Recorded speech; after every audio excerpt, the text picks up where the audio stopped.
50억 클럽 첫 구속. 네, 그제 4당 대선 후보들의 첫 TV 토론회가 열렸었죠. 이재명, 윤석열 두 후보는 토론 초반부터 대장동 의혹을 놓고 정면 충돌했습니다. 영상으로 준비했습니다. 제가 묻는 거, 국민들이 궁금해하는 거는 어떻게 김만배나 남욱이나 정영학 같은 사람들한테 1조 가까운 이익이 돌아가게 설계를 했냐. 저축은행 대출 비리는 왜 봐줬을까? 우연히 김만배의 누나는 왜 아버지의 집을 샀을까? 내가 입만 뻥끗하면 윤석열 후보는 죽는다. 이런 말을 왜 할까? 제 질문에 대해서 자꾸 이렇게 다른 걸 얘기를 하시는 거 보니까 여기에 대해서 답을 못 하시네요. 답을 하실 수가 없죠. 이걸 어떻게 답을 하겠습니까? 자, 그럼 제가 안철수 후보님께 여쭤보겠습니다. 이게 도대체 시장이 바보여가지고 밑에 사람이 다 해먹고 조단위의 이익을 해먹고 기소가 된 겁니까? 아니면 시장이 정말 여기가 리스크가 크다고 판단해서 이렇게 설계를 한 겁니까? 결국은 본질은 1조 원에 가까운 이익이 민간에 갔다는 게 제일 큰 문제죠. 네, 대장동 의혹 여전히 대선 전국의 뜨거운 이슈인데요. 대장동 의혹과 관련해서 곽상도 전 의원이 어제 검찰의 두 번째 영장 청구 끝에 구속됐습니다. 최혁진 변호사님, 네네. 이른바 50억 클럽 의혹에서 연루된 인사 중에 첫 구속인데 이건 어떤 의미가 있다고 봐야 될까요? 일단은 곽상도 의원 자체가 그 작년 11월 29일 날 영장 청구가 됐었어요. 그런데 12월 1일 날 영장이 기각이 됐거든요. 그러다가 이제 다시 두 번째 영장이 청구가 돼서 아마 오늘 새벽에 구속이 된 것으로 보이는데 그 혐의는 크게 세 가지입니다. 첫 번째는 알선 수재인데 곽상도 전 의원이 아마 그때는 공무원이 아니었을 거예요. 2015년도에는. 그래서 알선 수재가 세 가지 종류가 있는데요. 예. 형법과 특가법이 있는데 여기에 있어서는 특가법이 아니고 특정경제범죄 가중처벌들에 관한 법률에 따르면은 금융회사 임직원 직무에 속하는 사항이 알선에 대해서 뭐 금품 같은 것들을 받으면 그러면 거기에 대해서 5년 이하 징역에 처해질 수 있도록 규정이 되어 있거든요. 아마 이 규정에 따른 알선 수재로 첫 번째 혐의가 인정이 된 것 같고, 그다음에 이제 이후에 국회의원이 되면서 대장동 사업과 관련해서 여러 가지 그 혜택을 주었다 이런 것들이 인정이 돼가지고 뇌물죄, 그다음에 그 선거 직전에 남욱 변호사로부터 뭐 이제 본인들은 변호사 비용으로 주장을 하긴 하지만 그 불법 정치자금을 받았다 해가지고 정치자금법 위반. 그래서 결국은 이제 그 아들이죠. 그 아들이 50억 퇴직금 받은 것이 곽상도 전 의원의 발목을 잡게 된 것이다. 이렇게 판단이 됩니다. 네, 하지만 곽상도 전 의원 검찰이 가능성만 가지고 구속 필요성을 주장한다면서 거듭 혐의를 부인했습니다. 어제 신문을 마친 뒤 곽상도 전 의원의 발언도 준비했습니다. 하나은행에 제가 가서 뭔가 로비를 행사했을 가능성이 크다. 이렇게 검찰이 얘기를 하네요. 가능성으로 사람을 구속해도 되나요? 검사가 설명하는 걸로는 제가 가서 로비했을 가능성이 크다. 특별한 뭔가를 했기 때문에 대가를 준 거다. 뭐 이런 얘기를 하면서도 그럴 가능성이 크다. 이런 표현을 하네요. 네, 정혁진 변호사님, 1차 때랑 달라진 게 뭐길래 이렇게 된 걸까요? 일단 곽상도 전 의원이 유명한 검사 출신이신데 저렇게 말씀하시는 거는 부적절하다. 왜냐하면 모든 혐의는 가능성이거든요. 그 법원에 의해서 확정이 돼야 그게 사실이 되는 거지. 뭐 검사가 뭐 신도 아닌데 그 가능성을 현실화시키는 것이 재판인데 저렇게 말씀하시는 것은 부적절하다 싶고. 네. 그다음 두 번째는 사실은 작년에 그 구속영장이 기각이 됐을 때 절 포함해가지고 많은 사람들이 좀 이상하다라고 생각을 했거든요. 이게 영장이 기각될 사유일까?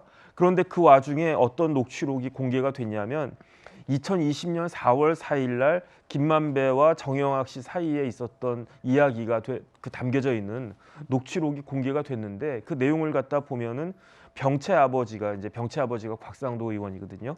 병채 통해서 돈을 달라고 한다. 이런 내용의 녹취록이 공개가 됐어요.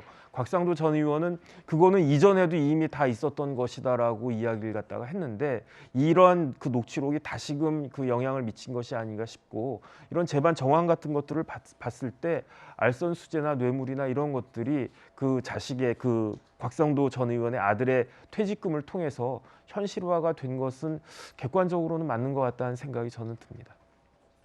네, 이른바 50억 클럽의 의혹은 지난해 10월 국정감사 자리에서 박수영 의원이 처음 공개했던 거죠. 당시 발언 한번 듣고 이야기 이어가겠습니다. 김만배, 유동규, 정형학 등의 대화에서 50억 원씩 주기로 한 6명의 이름이 나옵니다. 녹취록에 50억 약속 그룹으로 언급된 분들입니다. 제가 오늘 처음으로 그분들을 공개를 하겠습니다. 권순일, 박영수, 곽상도, 김수남, 최재경, 그리고 홍모 씨입니다. 최진무 교수님, 지금까지 국민의힘은 이 대장동 의혹의 몸통이 이재명 후보다 이렇게 주장해 왔어요. 반면에 이재명 후보는 왜 돈의 흐름을 쫓지 않느냐, 결국은 이 돈을 받은 사람들이 범인이다 이렇게 주장해 왔어요. 이 상황에서 곽상철 의원이 구속됐어요. 그렇게 되면 이재명 후보에게 유리한 방향으로 대장동 수사가 가고 있는 게 아니냐 이렇게 볼 수 있을 것 같은데 어떻게 전망하십니까? 그러니까 말씀하신 것처럼 사실은 대장동 의혹하면 이재명 후보만 연결돼 있는 것처럼 이렇게 막 보도가 되고 이미지가 이렇게 돼 있는 거 아니겠어요? 근데 돈의 흐름을 쫓아가다 보면 진짜 범인이 나올 거다. 그 말은 결국 누군가 돈을 받아서 혜택을 주는 거 아니겠습니까? 이익이 없는데 혜택을 주는 경우는 없잖아요. 그러면 혜택을 받았다고 하면 그 이익이 누구한테 갔느냐 하는 부분들을 봐야 되기 때문에 그 돈이 어디에 흘러갔느냐. 예를 들면 이 김만배 씨가 그렇게 많은 돈을 준비해가지고 누군가에게 돈을 주고 이익을 얻고 혜택을 얻었다고 하면 그 혜택을 준 사람이 누구냐를 찾아봐야 될 텐데 지금 말씀하신 것처럼 뭐 김수남 검찰총장이나 최재경 수석이나 민정수석이요? 예, 그다음 박영수, 권순일 뭐 이런 분들 다 저는 이제 조사가 더 들어가지 않겠어요. 이번에 구속영장이 어쨌든 발부가 됐으니까 물론 뭐 구속영장 발부됐다고 이 사람이 범죄 혐의 완전히 확정됐다고 볼 수는 없지만 범죄의 상당성, 그러니까 범죄 혐의의 상당성이 인정됐다고 볼 수 있는 거 아니겠습니까? 그리고 앞으로 이제 이 나머지 5명에 대한 수사도 진행이 되다 보면 이분들이 사실은 그 예전에 지금의 보수 진영에서 일했던 분들이고 그 보수 정권에서 일했던 분들 아니겠어요?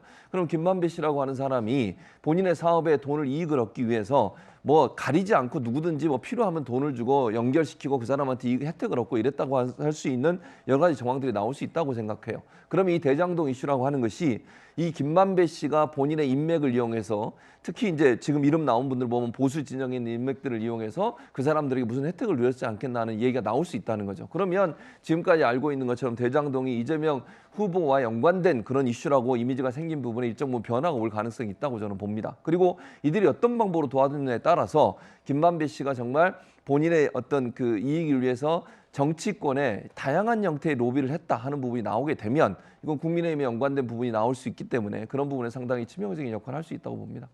네. 근데 저는 이 문제가 이현주 의원님. 그 개인의 어떤 진영의 문제라기보다는 일단 개인의 문제일 가능성이 크다. 곽상도 전 의원 같은 그렇죠. 경우요. 보고 더군다나 이제 곽상도 의원의 이제 구속으로 인해서 저는 나머지 5명에 대한 수사가 굉장히 아마 앞으로 진행이 될 가능성이 높다. 특히 그 중에서 권순일 전 대법관의 역할, 저는 여기에 주목을 하고 싶습니다. 왜냐하면 지금 권순일 전 대법관에 대해서 지금 검찰이 많은 계좌 추적이나 이 영장을 신청을 했는데 법원에서 계속 지금 기각을 하고 있거든요. 더군다나 당시에 김만배 씨가 권순일 전 대법관을 수차례 만났지 않습니까? 이 만남 기록이라든지, 자 그리고 권순일 전 대법관이 이재명 후보의 당시에 대법원에 갔을 때 사건에 대해서 거기에 대해서 이 무죄를 주장을 했던 분입니다. 그와 관련해서도 검찰이 제가 알기로는 그 회의록을 요청을 했는데 대법원에서 법원에서 기각을 한 걸로 알고 있어요. 그렇다면 저는 이 부분에 대한 수사가 진행될 필요가 있다.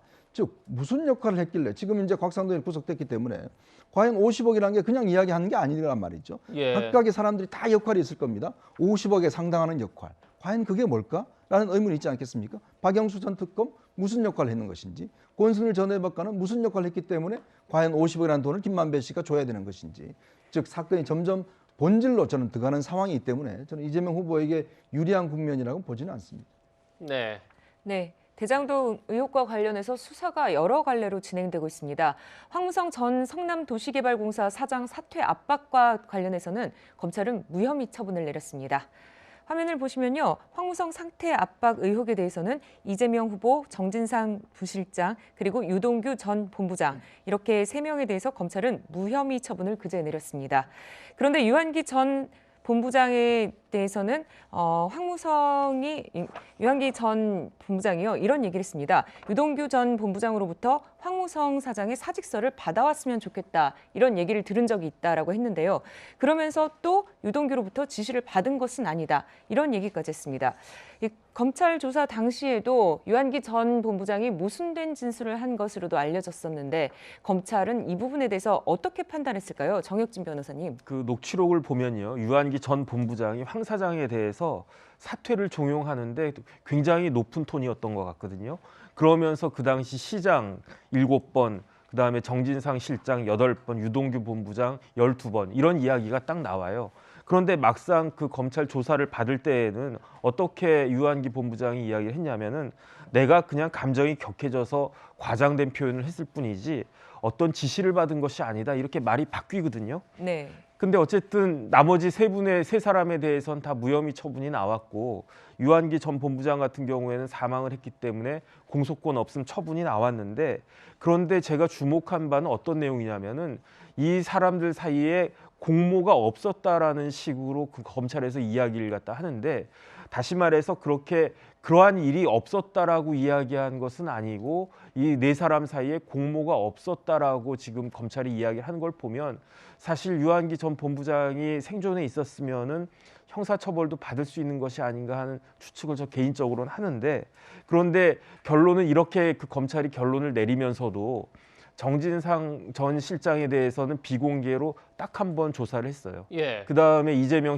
전 시장에 대해서는 한 번도 조사를 하지 않았어요. 예. 그러면서 이제 공모가 없었고 그렇기 때문에 무혐의다 이렇게 이야기하는 것은 석연치 않은 부분이 있는 것 같다는 생각이 들 수밖에 없고 결국은 죽은 자는 말이 없다 이런 식으로 그 수사가 종결이 되는 것인가 그런 생각을 하지 않을 수밖에 없습니다. 네, 황무선 전 사장 사퇴 압박 의혹이 불거졌던 것은 지난해 10월 달에 황 전 사장이 녹취록을 공개하면서 이게 불거졌었는데요. 당시 녹취 내용도 다시 한번 살펴보겠습니다. 2015년 2월 달에 이런 대화가 오간 겁니다. 유한기 전 본부장이 황무성 전 사장에게 오늘 사표를 내야 한다. 오늘 아니면 사장님이나 저나 박살난다.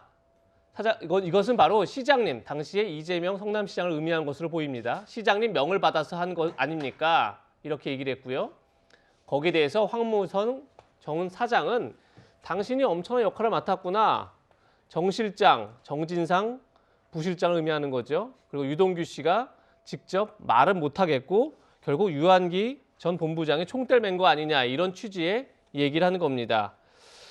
이현정 의원님, 네. 조금 전에 정혁진 변호사도 얘기했지만 정진상 정 실장에 대해서는 한 차례 조사를 했고 이재명 당시 성남시장 이재명 후보에 대해서는 조사를 하지 않은 상태에서 무혐의 처분이 내려졌어요. 그러다 보니까 유한기 전 본부장이 혼자 황무선 정 사장의 사표를 받아내려고 했다. 이런 결론이 내려진 건데 이걸 어떻게 봐야 될까요? 그러니까 검찰의 수사 결론에 따르면 부하가 그 위에 있는 사람의 이름을 팔아서 자기의 상사에 압박을 가해서 사퇴를 시켰고 그 사퇴하고 난 다음에 그 임명권자인 시장은 이분이 뭔가 일이 있어서 그만두는구나 잘 가세요 라고 했다. 이게 그 결론입니다. 예. 과연 이 결론을 믿을 수 있을까요? 더군다나 이 사건은요 이미 유한기 씨가 유명을 달리했습니다. 그리고 지금 녹취록이 나와 있잖아요. 그렇다면 검찰이 이 수사를 정말 빨리 진행을 해야 될 텐데 수사가 늦어지면서 결국 유한기 씨가 극단적인 선택을 했고 그리고 정진상 씨 같은 경우는 지금 수사 진행된 지 100여일이 지나서야 비공개로 조사를 받았습니다. 예. 그리고 지금 이 사건에 등장하는 이재명 당시 시장은 한 번도 조사를 받지 않았어요. 과연 이게 사실은 이제 왜냐하면 공소시효가 내일이 공소시효입니다. 6일 날이 공소시효 끝나기 때문에 결론을 내린 거거든요. 아마 공소시효가 없었으면 검찰은 계속 뭉개고 있었을 겁니다. 어쩔 수 없이 결론을 내리는 것인데 문제는 과연 검찰이 수사를 하면서 최소한이라도 조사라도 한번 해보고 결론을 내려야 될 텐데 해보지도 않고 이렇게 결론을 내렸다? 과연 믿을 수 있는 국민들이 얼마나 되겠습니까? 네. 대선이 급박하게 진행되는 가운데 50억 클럽 수사를 비롯한 대장동 수사가 어떻게 진행될지 한번 지켜보도록 하겠습니다.